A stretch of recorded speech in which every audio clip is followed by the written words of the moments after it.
It's on the ground. Hey everyone, it's Tango Oscar Mike. I'm out here on the back patio doing some testing, and I'm pretty disappointed. So I threw my line up in the tree out here, out from the patio. You can see this is a 49-to-1 end fed. I have it on the post to keep the feed point elevated off the ground, which is, in my opinion, very key for these. They need to be a foot or two off the ground to get good SWR. So I used that little spike there to get that, and I ran it up into the tree. So, and I've made a couple of contacts already. So I put out my Power Film solar panel. This is a 20-watt solar panel. I won that panel in a contest years ago. Still works great. Now, the issue that I've had, and this is what I'm out here doing testing for, is that I've been using this PowerWorks solar controller, and it generates noise. So when you it's plugged into the battery, I don't get any noise, but as soon as I plug it into a solar panel, I get noise. Now, when I tested this before, I used another solar panel and I had the same issue, so I don't think it's the solar panel. I get noise with this charge controller. It's plugged in right now and there's no noise that you can tell, but as soon as it starts working, I get noise. So I'm going to plug in the solar controller. It takes a second and you can see the noise right there. You can hear it too. You can hear crackling. And as soon as I unplug it, it's gone. This controller generates noise. This is up to a 12 amp. It'll accept up to 12 amps in. It's made by PowerWorks. It's sealed, so it's nice in the weather, but it generates noise when I'm operating portable and I'm trying to charge my battery and I'm within range of my antenna. So I saw Mike, K8MRD, did a review of this solar controller. This is the Batteria Power. It's a 10-watt solar controller. They call it the Sunrock 10 MPPT solar charge controller. This is also a MPPT solar charge controller. And if I plug this into the radio, or into my battery, and I'm gonna try to spin this around here so you can see now. It lights up. It shows the voltage, 13.2 volts. This battery is down about 1 amp hour, so I know it needs charged. It shows 0 amps going in. This comes with the other automotive type connectors on it. I cut those off and put Anderson power poles on it because everything's standardized on Anderson power poles. And when Mike tested this and said there was no noise, plug the solar panel in, give it a second as it starts to ramp up, and there is the noise. You can see it coming in across the band in various areas. You can see my noise level is up.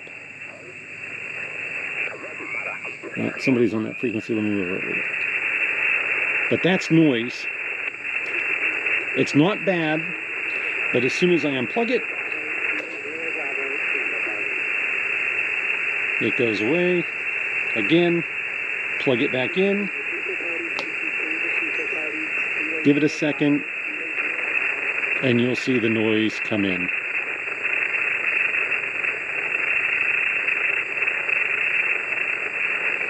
Again, unplug it. Like I said, I've tried another solar panel and I get the same results. Let's try. I got an idea. My external power from my radio is now disconnected, so this is standalone. It is not connected to the radio. Let's see if we get the noise. I'm plugging it in, waiting a couple seconds,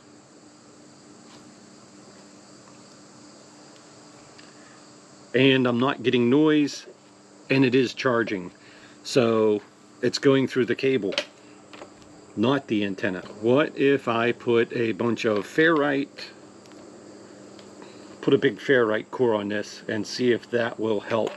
I put a nice big toroid, clip-on toroid on that end, and I put one on the other end as well. And I'm not getting noise. With the PowerWorks solar controller or the Batterina solar controller. So I don't know if this is an issue just with the 705, or this would be an issue with another radio like my TX500, so that may be something I need to try.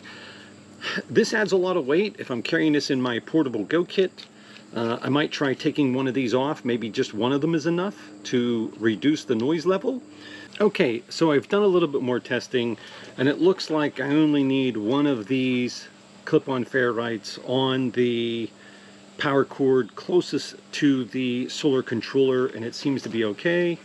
Let me just check another band. Yeah, I'm really not seeing any noise at this point with the battery power or the PowerWorks solar controller.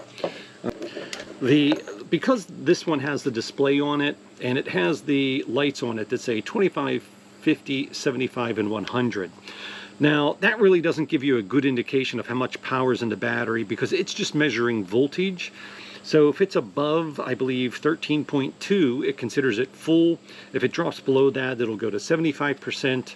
And then if it's like below 12.6, it goes to 50%.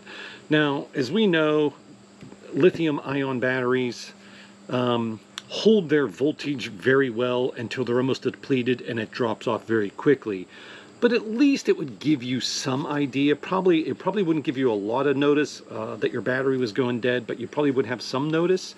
This also has a temperature gauge inside it to tell you what temperature this is running at, which I think is convenient.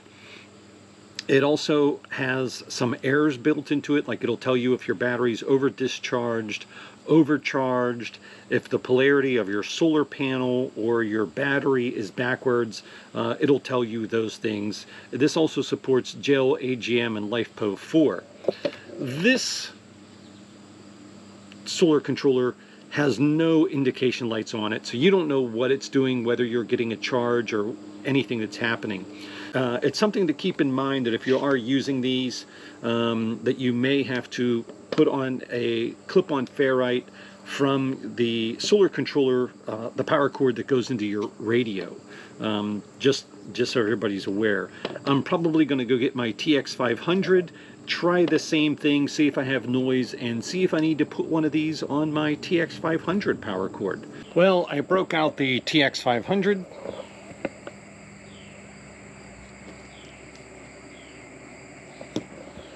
And as you can see, I had to put a one ferrite on the power cord as well. It's looped through there 3 times. So that'll be standard for me anymore. Anytime I have a radio with an external power lead, I will be clipping on one of these little ferrite cores. Again, it's a little extra weight in your pack, but to eliminate the noise and be able to use the controller, a solar controller, it's probably worth it. There you have it, a little bit of backyard testing with some solar controllers. This is Tango Oscar Mike saying 73. Take care. November 3, Whiskey Sierra. November 3, Whiskey Sierra, 5555. QSL 55 both ways, 73. Have a great activation. Number 3, Whiskey Echo 9, Charlie Foxtrot, Mark on the air. Yeah, 72 from November 0, Delta Radio, Sierra Delta. November 3, Whiskey Sierra. November 3 station? November 3, Whiskey Sierra. November 3, Whiskey Sierra. I have you at about a 5353 into Pennsylvania. November 3, Whiskey Sierra, you're about a 4444, park number US 1524. QSL, thanks for the activation.